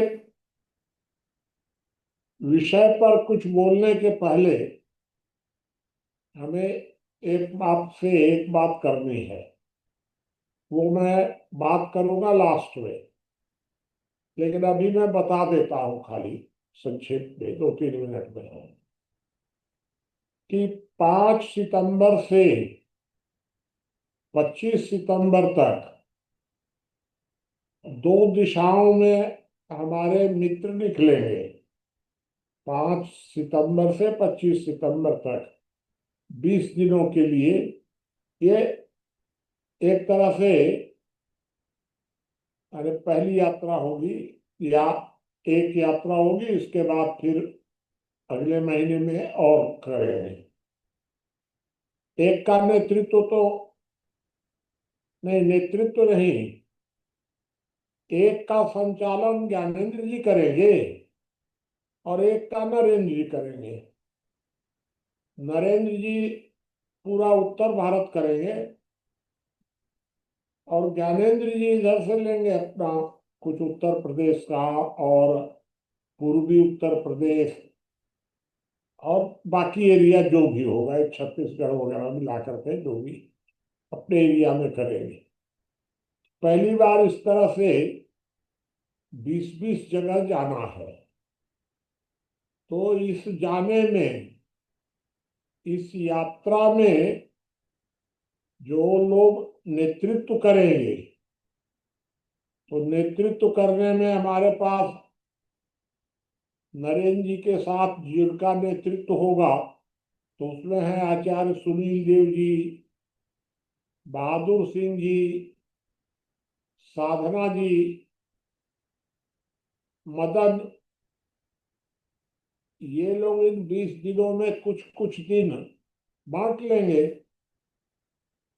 कि भाई हम इतनी जगहों पर हम व्यवस्था करा देंगे, इतनी जगह हम करा देंगे। ये आपस में बैठ करके नरेंद्र जी के साथ उधर बना लेंगे, और इधर ज्ञानेंद्र जी आप लोग के साथ बैठ करके अपने क्षेत्र में इधर का सोच लेंगे। इस पर हम लोग या तो आज भी कर सकते हैं, नहीं तो कल भी चर्चा कर सकते हैं, थोड़ी सी 5-10 मिनट बस, वो कोई बात नहीं है। जो आज का विषय है, इस विषय पर अगर हम विचार करें तो आप यह सोचिए कि एक अपराधी और एक निरपराध, एक चरित्रवान एक चरित्रहीन, दोनों के साथ समानता का व्यवहार कैसे हो सकता है, ये तो आज तक मैं समझा ही नहीं कि अपराधी और निरपराध के बीच समानता का व्यवहार किया जाए। ये चीज समझ में आने वाली नहीं है। कहा जाता है जरूर, लेकिन इस प्रकार की बातें कहने का भाई औचित्य क्या है, तर्क संगत कैसे है ये बात। दोनों के साथ तो अलग अलग व्यवहार आपको करना ही पड़ेगा। इसलिए अपनी योग्यता और क्षमता के अनुसार ही आप किसी उपलब्धि को पा सकते हैं। यह तो समझ में नहीं आने वाली बात है कि आप चाहे क्षमता रखते हो या न रखते हो, सबको समान उपलब्धि होगी। और अगर समान उपलब्धि होगी सबको, तो फिर बिना कंपटीशन के प्रतिस्पर्धा तो होगी नहीं। कोई क्यों आगे बढ़ेगा, क्यों मेहनत करेगा। एक आदमी दिन भर मेहनत करता है और एक आदमी खाली कुछ नहीं करता है, गप करता है, ताश खेलता है, कुछ करना धरना ये नहीं है, ठीक टाइम पर आके परिवार में बैठ जाएगा।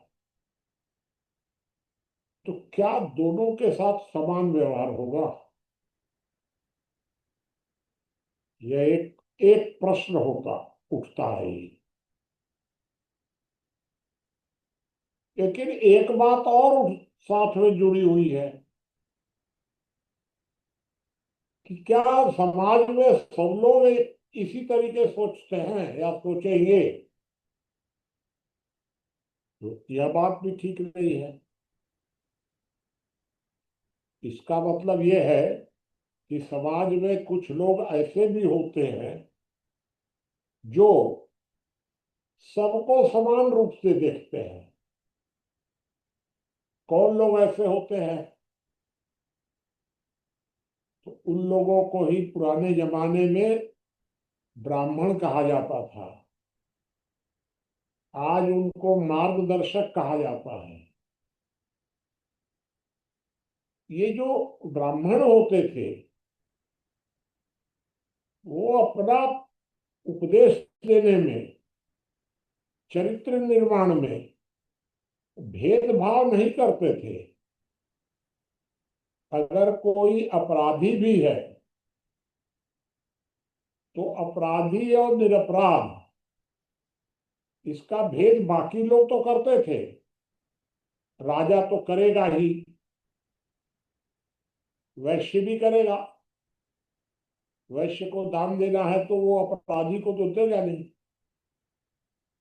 देगा तो उसी को देगा कि जो उसका सदुपयोग करने वाला लोग है, आदमी है। श्रमिक भी उसी के पक्ष में रहेगा। जो सही आदमी है। श्रमिक को अगर नौकरी करनी होगी तो किसी हत्यारे के यहाँ तो करने से बचेगा, लेकिन ब्राह्मण इस तरह का भेद नहीं कर सकता। इसलिए कई जगह कई ये बात भी कही गई है कि पशु में और इस सब में ज्यादा भेदभाव नहीं करना चाहिए। ये जो भेदभाव नहीं करना चाहिए, यह बात सब लोगों के लिए लागू नहीं होती है। यह भेदभाव नहीं करना चाहिए। मैं संस्कृत का श्लोक भी था कोई, हमको अभी याद नहीं आ रहा है वो, कि स्वान और क्या दिया था वो, चलिए जो भी था।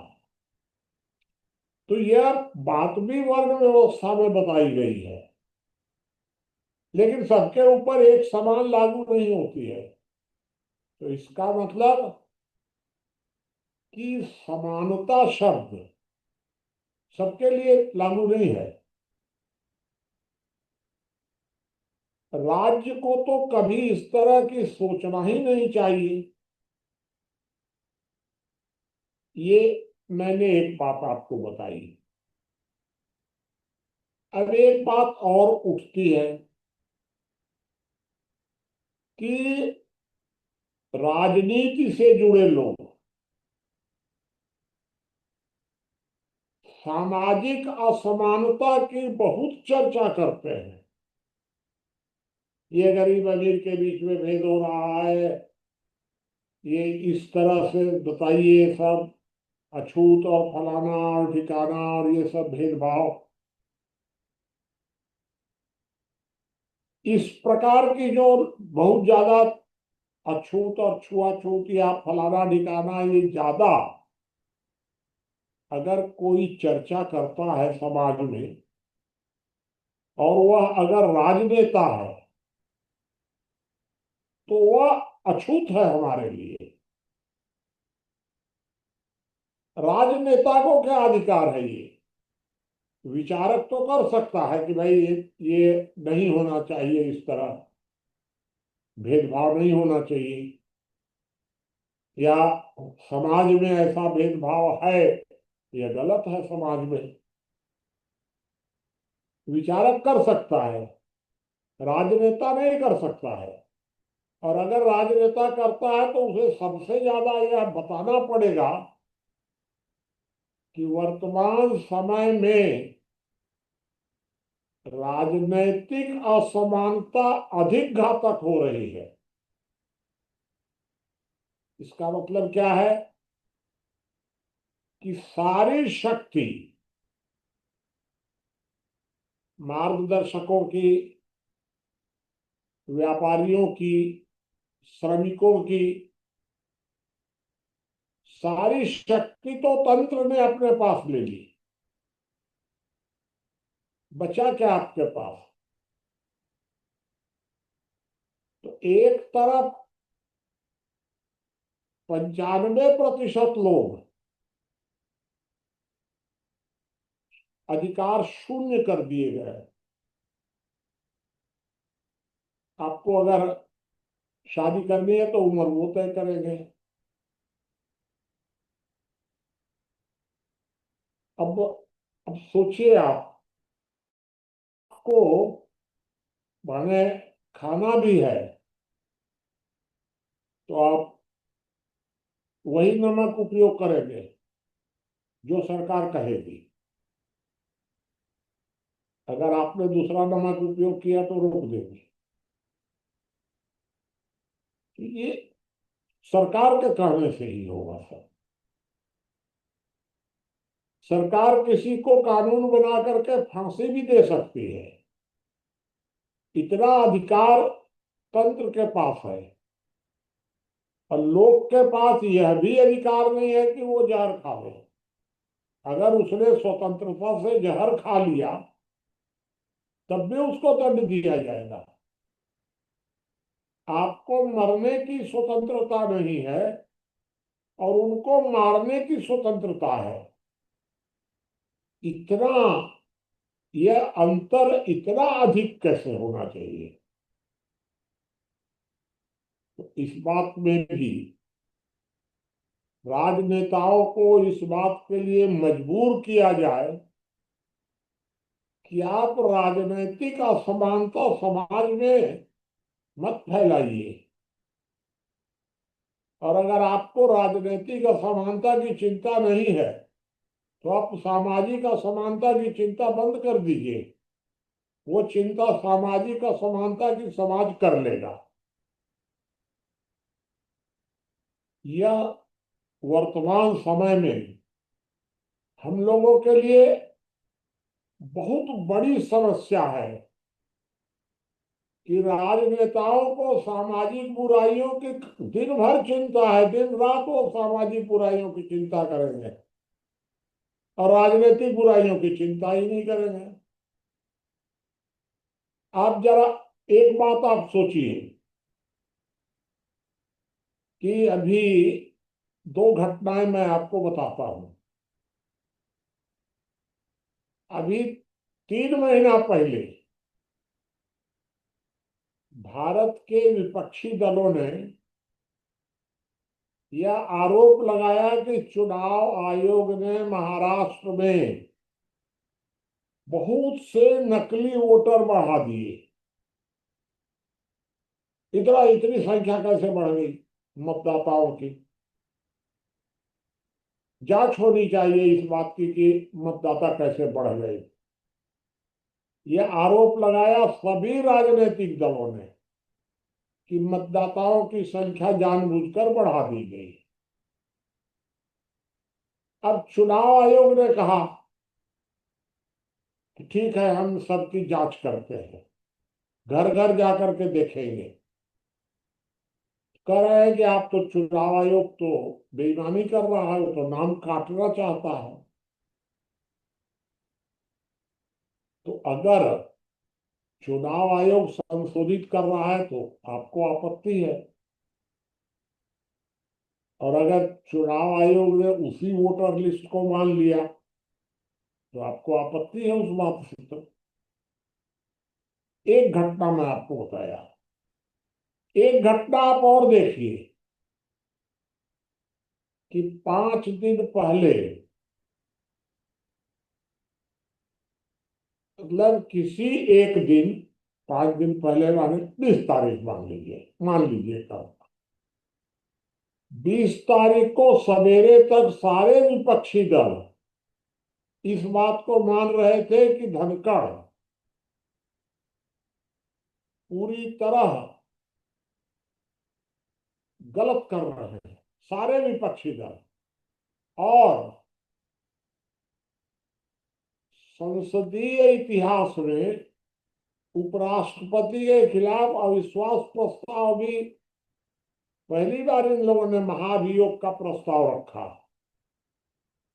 और सारे विपक्षी दल शामिल थे। 2 घंटा पहले तक वे शुद्ध रूप से धनगढ़ के खिलाफ, और जब उनको 2 घंटे बाद ये पता चल गया विपक्षी दलों को कि सरकार इनको हटाना चाहती है, ये कह रहे हैं कि साहब वो तो भगवान सरीखे थे। आखिर ये समझ में नहीं आया कि 2 घंटे के अंदर ही कैसे बदलाव हो गया इतना ज्यादा, और सारे विपक्षी दलों के अंदर, या सारी माने सरकार के अंदर भी। भाई एकदम, ये तो 100% सरकार उनके साथ थी। एकाएक कोई 1 दिन 2 दिन में ही सरकार की जो इच्छा बदली है वो लास्ट में 1 2 दिन में बदली है, और विपक्षी दलों की जो बदली है वो 1 मिनट में बदल गई। 1 मिनट से ज्यादा नहीं लगा। 1 मिनट पहले, उसी दिन जिस दिन उन्होंने रिजाइन किया है, उसी दिन सवेरे कांग्रेस अध्यक्ष से उनकी बहस भी हुई है उसी दिन, और वही उसी दिन शाम को रिजाइन के बाद फट से उन्होंने कह दिया कि साहब ये तो अन्याय हो रहा है उपराष्ट्रपति के साथ। ये बताइए, ये समझ में नहीं आता है किस दिशा में राजनीति हमको ले जाना चाहती है। और वह राजनीति, यह गंदी राजनीति समाज को प्रवचन दे रही है कि समाज में सुधार करिए, आप ये छुआछूत हटाइए, फलाना महिला पुरुष 25 तरह का। ये गंदे लोग हमको प्रवचन भी दे रहे हैं और खुद। अब बाकी अगर उदाहरण देखेंगे तो रोज आपको दोनों ही पक्षों का ये सब तमाशा मिल जाएगा। इसलिए ये जो विषय है समानता असमानता का, ये विषय है बहुत गंभीर। गंभीर का मतलब कठिन नहीं है विषय, लेकिन समाज के लिए महत्वपूर्ण विषय है ये। एकदम आपको संविधान में लिखने की जरूरत नहीं है समानता। समानता का मतलब प्रत्येक व्यक्ति को समान स्वतंत्रता होनी चाहिए। समान स्वतंत्रता और स्वतंत्र प्रतिस्पर्धा प्रत्येक व्यक्ति को। आप उसकी स्वतंत्रता में भेदभाव नहीं कर सकते हैं, क्योंकि जन्म से ही आपको भेदभाव तो आप नहीं कर सकते उसके साथ जब तक कि उसकी योग्यता आप नहीं देखेंगे। तो स्वतंत्रता तो सबकी समान है। अब उस समान स्वतंत्रता में से आप अपनी योग्यता और क्षमता के अनुसार आप उस अपनी योग्यता को बढ़ाते जाते हैं। यहां से असमानता पैदा हो जाती है, क्योंकि असमानता तो होगी ही, क्योंकि जब दुनिया में कोई भी दो व्यक्ति हर मामले में समान नहीं है तो असमानता स्वाभाविक है। इस मामले में आप कुछ नहीं कर सकते। या जरूर राज्य को यह गारंटी देनी चाहिए कि सबको हम समान स्वतंत्रता देंगे। स्वतंत्रता की सुरक्षा में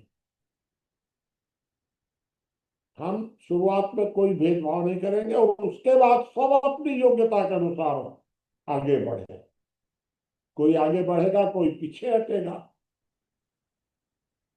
आप एक बात सोचिएगा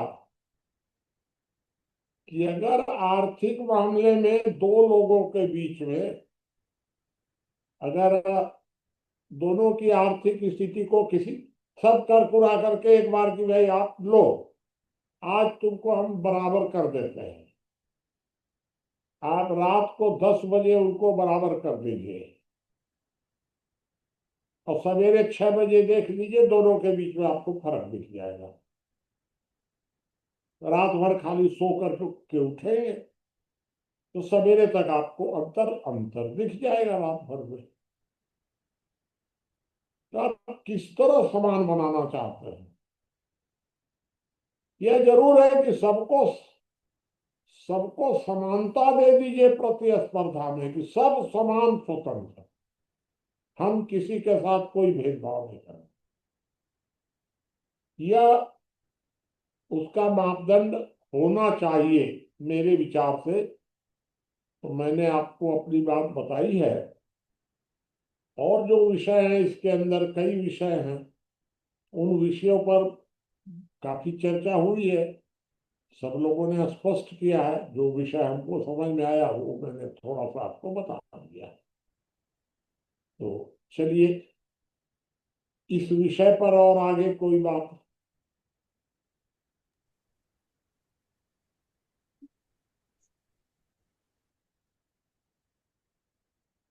हम लोग वो यात्रा वाली चर्चा को 10 मिनट कल कर लेंगे फिर,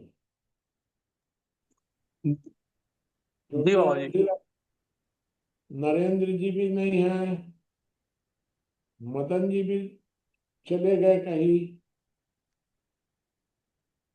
साधना जी हैं, बहादुर सिंह जी हैं और आचार्य जी हैं। 3 लोग तो हैं, ये 2 लोग नहीं है अभी। नहीं, हमको तो लग रहा है कि आचार्य जी भी नहीं है, तो 3 लोग नहीं है, तो कल चर्चा कर लेंगे यात्रा वाली। आज के विषय पर बताइए कोई बात और।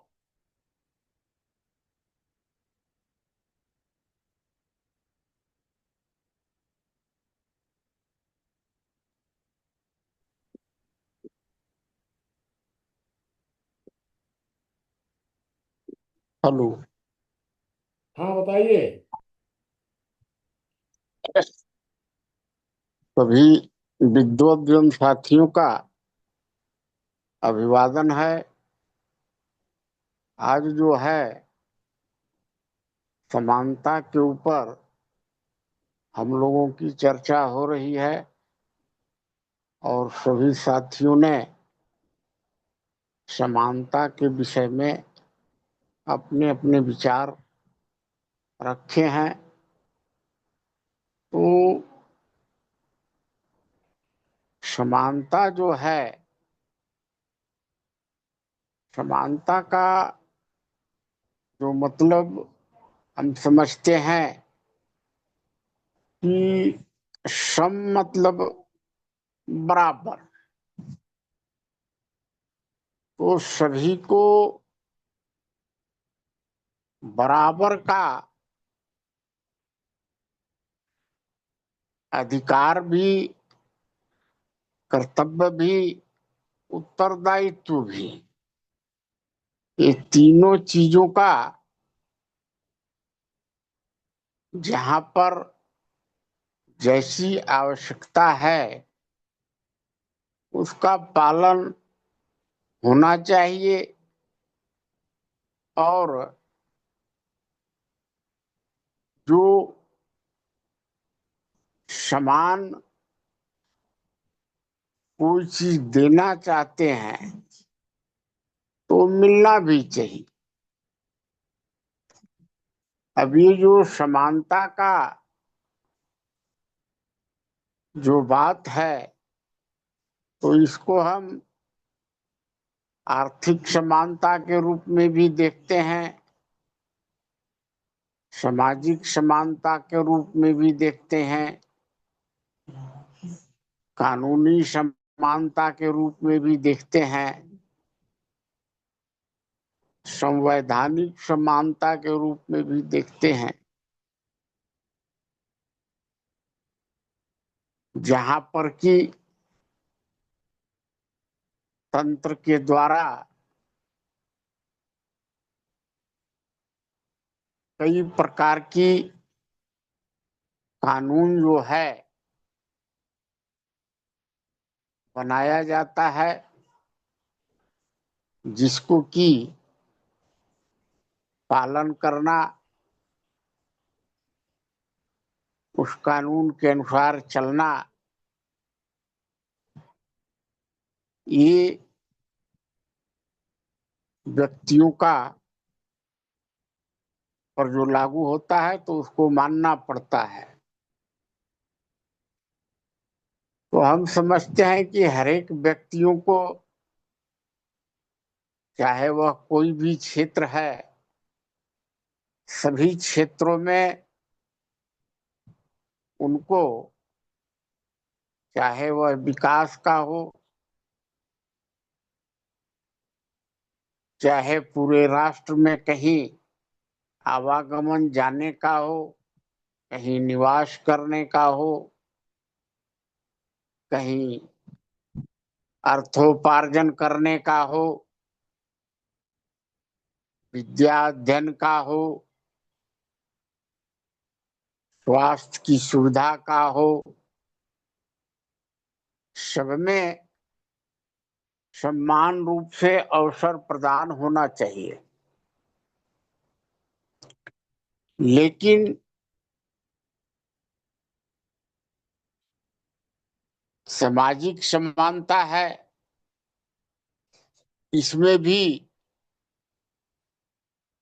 समाज में सबके साथ जो है मिलजुल कर किसी विषय पर चर्चा का या कोई सामाजिक कार्य में सहभागिता का कोई पर्व त्योहार या कोई सामाजिक उत्सव हो, इन सब में समान अवसर और समानता प्राप्त होना चाहिए। लेकिन दूसरे तरफ जो है एक जो प्राकृतिक रूप से नेचुरल रूप से व्यक्तियों में गुण है, स्वभाव है, उनकी मानसिक की स्थिति है, उनकी शारीरिक स्थिति है, उनके सोचने का जो दायरा होता है, किसी का नकारात्मक होता है, किसी का सकारात्मक होता है, उनकी प्रवृत्ति जो है वो किसी का अनैतिक होता है, किसी का नैतिक होता है, किसी का सामाजिक होता है, किसी का सामाजिक होता है, और किसी की प्रवृत्ति आपराधिक भी होता है। तो ये जो मनुष्य में गुण स्वभाव और उनकी कार्य करने की क्षमता और उनकी नकारात्मक सोच जो है, ये जो समानता का भाव है उसमें कहीं न कहीं जो है सस्पेंस पैदा करता है, समाज में अव्यवस्था करने का बनाने का जो है प्रयास होता है, चाहे व्यवस्था बन जाती है, सामंजस्य नहीं बन पाता है। तो बहुत सी बातें जो हैं मानव चरित्र के आधार पर समान अवसर मिलने के बाद भी उसका लाभ जो है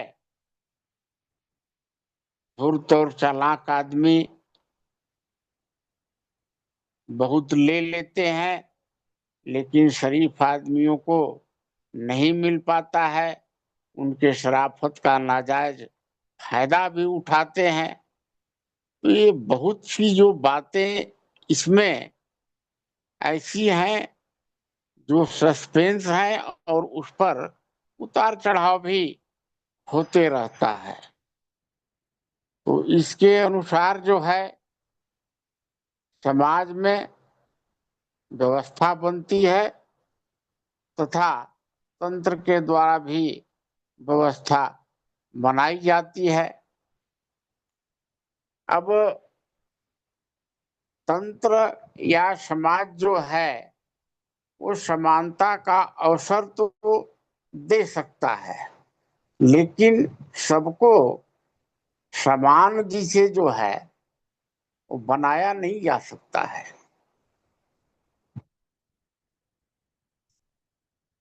उनके लिए व्यवस्था तो समान होता है, अवसर समान मिलता है,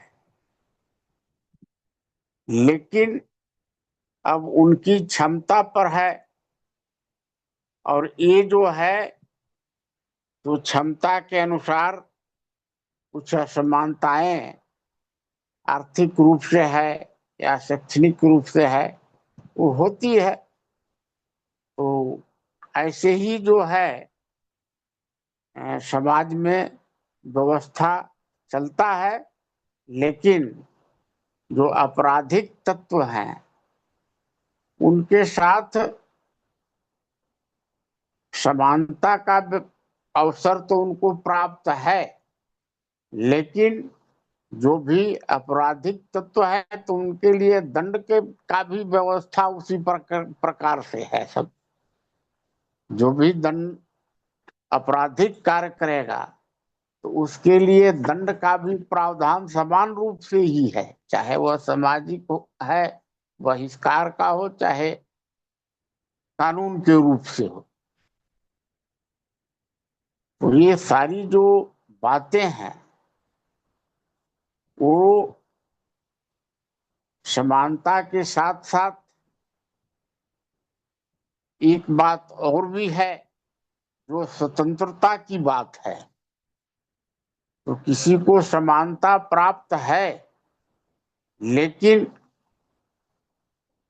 किसी दूसरे की अगर समानता में, स्वतंत्रता में किसी प्रकार से बाधा पहुंचती है तो उनकी समानता का अधिकार के ऊपर ब्रेक भी लगता है। उस समानता के साथ साथ स्वतंत्रता भी इससे जुड़ा हुआ है। स्वतंत्रता पर भी किसी का प्रभाव नहीं पड़ना चाहिए।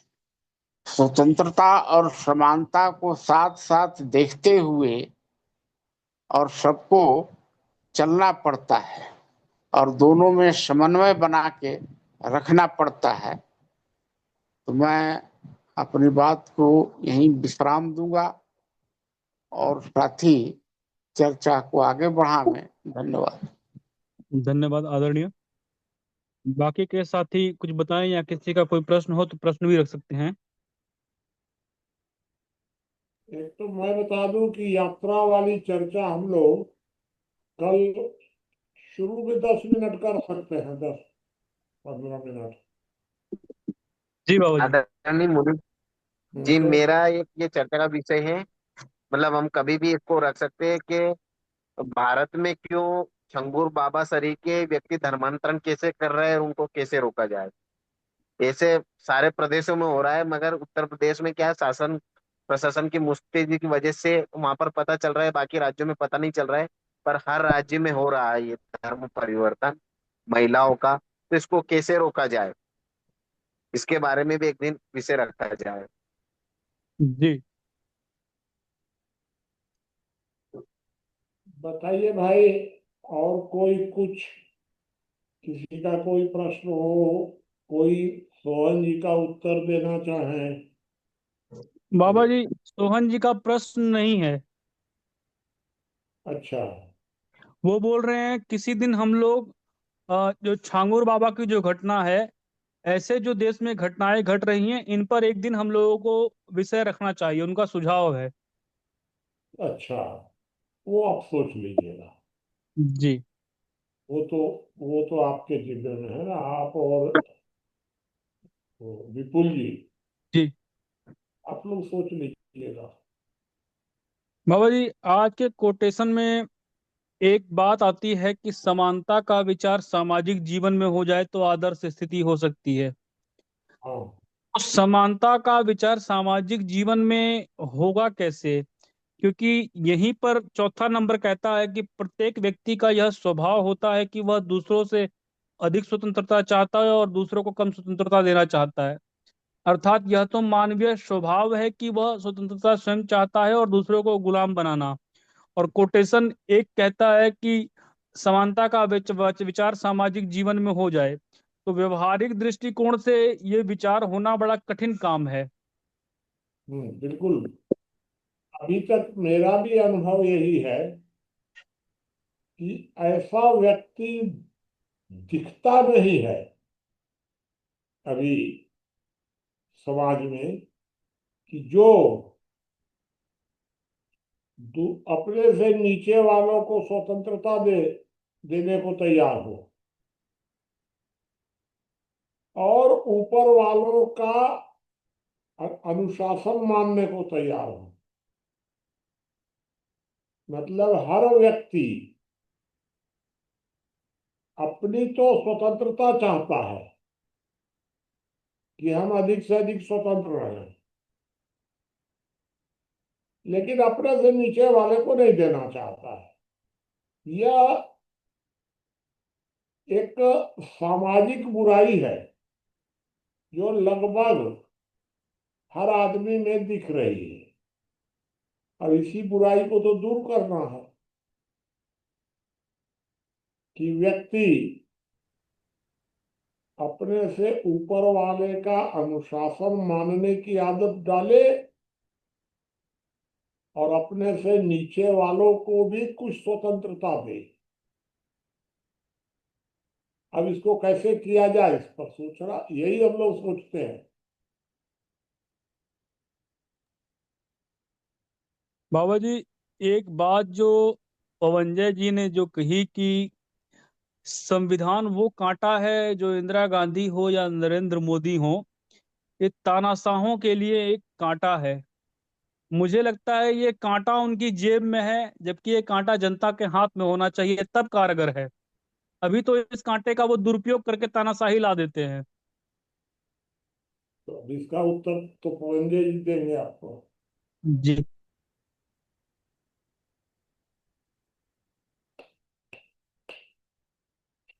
किसी साथी का कोई प्रश्न है या कोई बात रखना चाहे तो रख सकते हैं।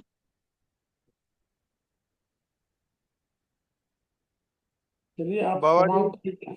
हाँ बाबा जी, बताइए। इसका उत्तर मैं दे देता हूँ। हाँ